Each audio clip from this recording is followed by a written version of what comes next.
কালি সন্ধিয়া ৯ নং বীৰ সিং জৰুৱা বিধানসভা সমষ্টিৰ ৫ নং বাহিৰ হালমাৰা হাছিনা খাতুনে AIUDF দলৰ প্ৰাৰ্থী হিচাপে প্ৰতিদ্বন্দ্বিতা কৰিছে বুলি জানিব পৰা গৈছে। প্ৰাপ্ত বাতৰি মতে ৰাইজৰ মনোনীত প্ৰাৰ্থী হিচাপে হাছিনা খাতুনে মনোনয়ন পত্ৰ দাখিল কৰাৰ পিছত তেওঁৰ ভোটাৰসকলৰ মাজত বিপুল সঁহাৰি পোৱা গৈছে।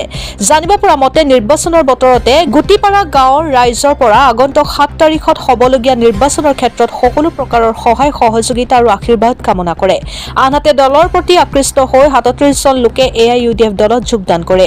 লগতে নিৰ্বাচনী সভাখনত ধুবুৰীৰ আৰু বিলাসীপাৰাৰ পূব সমষ্টিৰ বিধায়ক ক্ৰমে নজৰুল হক, শামছুল হুদা লগতে দলীয় কৰ্মীকৰ্তাই বিস্তাৰিত ভাষণ আগবঢ়ায়। ইপিনে এই নিৰ্বাচনত প্ৰাৰ্থীগৰাকীক ৰাইজে যদি বিজয়ী হোৱাৰ সুযোগ প্ৰদান কৰে তেন্তে ৰাইজৰ হৈ যিকোনো আঁচনিৰ ক্ষেত্ৰত গাঁওবাসী ৰাইজৰ বাবে সকলো ধৰণৰ উন্নয়নৰ ক্ষেত্ৰত কাম কৰি যাব বুলি সাংবাদিকৰ আগত জানিবলৈ দিয়ে।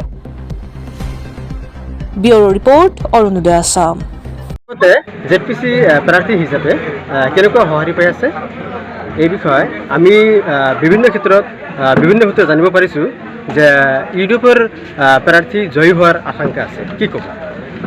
প্ৰথমতে মই মোৰ পৰিচয়টো দাঙি থৈছোঁ। মোৰ নাম মিছ হাছিনা বেগম, মোৰ স্বামী মহম্মদ ৰাজালী, GP বন্দিহানা পাকঘৰ ৫ নং ২২ শালমাৰা ZPC সমষ্টি। আমাৰ ইয়াত ৰাইজৰ সঁহাৰি আমাক প্ৰমাণ কৰি দিছে যে ৰাইজৰ সঁহাৰি পাই আমি বহুত ভাল লাগিছে। যিহেতু আমি ইতিমধ্যে পঞ্চায়ত নিৰ্বাচন হিচাপে কিমান ভোটত জয়ী হোৱাৰ আশংকা আছে? এইটো আমাতকৈ ৰাইজে ভাল জানিব কিমান ভোটত তেওঁলোকে আমাক জয়ী কৰিব।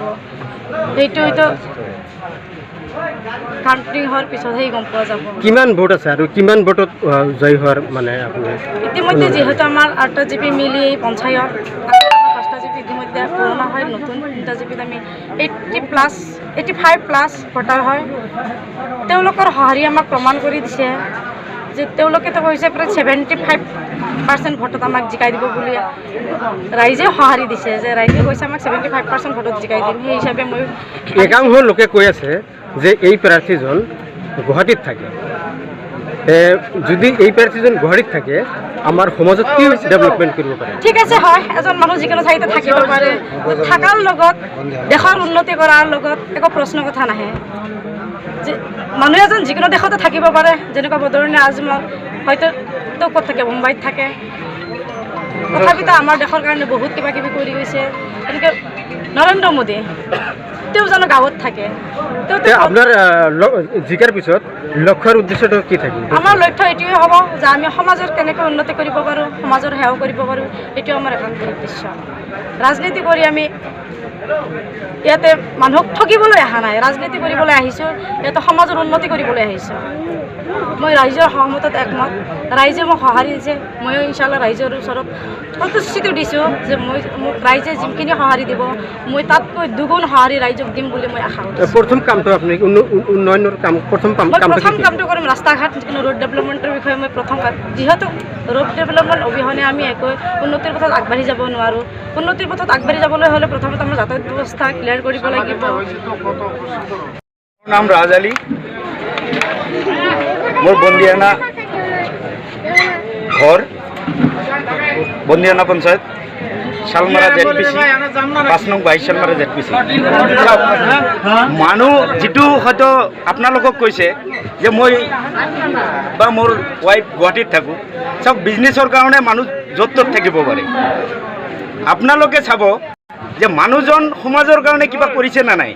ইতিমধ্যে আপোনালোকে গম পাই আছে, মই আপোনালোকৰ একেবাৰে ঘৰৰ কাষত লাগি থকা, আপোনালোকৰ GPত লাগি থকা মায়েৰচৰ high school higher secondary, Nairalga higher secondary, Bilasipara Rokaghata higher secondary, Raniganj higher secondary, এই চাৰিটা হায়াৰ ছেকেণ্ডেৰীৰ কাম ইতিমধ্যে মোৰ চলি আছে। অলমষ্ট অলপ কাম বাকী আছে। ইয়াৰ আগতো মই আপোনালোকৰ এই সমষ্টি, আগত যিহেতু সমষ্টিটো বেলেগ আছিল, এই সমষ্টিৰ বিলাসীপাৰা মামা বাজাৰ কস্তুৰবা গান্ধী বালিকা বিদ্যালয়ো মই বনাই দি গৈছোঁ। আপোনালোকে গৈ চাব পাৰে। গতিকে বিজনেছৰ কাৰণে মানুহ যেতিয়া য'ত থাকিব লাগিব থাকিব, কিন্তু ৰাজনীতিটো হ'ল আপুনি য'তে নাথাকক নিজৰ সমাজখনক আগুৱাই লোৱাৰ কাৰণে মাথা মাৰাটোৱে হ'ল মূল লক্ষ্য। আমাৰ সমাজখনত চাওক কিছুমান লেতেৰা ৰাজনীতি যোৱা 5 বছৰত 5 বছৰ আগত যিটো পঞ্চায়ত নিৰ্বাচন হৈছিল আপোনালোকে সবে ভালকৈ গম পায় যিজন প্ৰাৰ্থীৰ লগত আমাৰ সাধাৰণ ভোটত বিভাজনত আমি হাৰিছিলোঁ 154 সেই প্ৰাৰ্থীজন আপোনালোকে গৈ আমাৰ 5টা পঞ্চায়তৰ চুকে কোণে খবৰ ল'ব এবাৰ তেওঁলোক আহি ৰাইজৰ খবৰ লৈছিল না নাই আৰু মই হাৰাৰ পিছতো মোৰ ৱাইফ হাৰাৰ পিছতো মেক্সিমাম জায়গাত গৈছোঁ মানুহৰ খা খবৰ লৈছোঁ যিমান পাৰোঁ মানুহৰ সহাৰি দিছোঁ তাৰ পিছতো আমাৰ চাওক মই হাৰি যোৱাৰ পিছতো নিজৰ কমচে কম 20 জন মানুহক মই কৰ্মস্থান দিছোঁ নিজাকে এটা মাৰ্কেট বনাই মানুহক বহাই দিছোঁ কৰ্ম কৰি খাই আছে এৰিয়াৰ ভোটাৰসকলক কি আহ্বান জনাব সদস্যক